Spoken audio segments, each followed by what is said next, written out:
Hi friends అందరికీ this video is dedicated to Hitamma grandma and grand పాకి.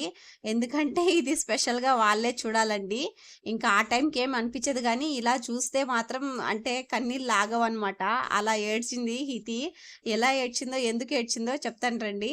ఇంకా మా అమ్మ వాళ్ళు అయితే ఫంక్షన్ అంతా అయిపోయిన నెక్స్ట్ డే అయితే బయలుదేరన్నారండి ఇంటికి వెళ్ళడానికి, ఊరు వెళ్ళడానికి. ఇంకైతే వెళ్తుంటే ఇంకా హితంకి తెలిసిపోయిందనమాట వెళ్తున్నారని చెప్పేసి. ఇంకా స్టార్ట్ చేసిందండి ఏడ్చేదానికి. నేను వస్తానని అన్నీ అయితే ఏడ్చిందనమాట.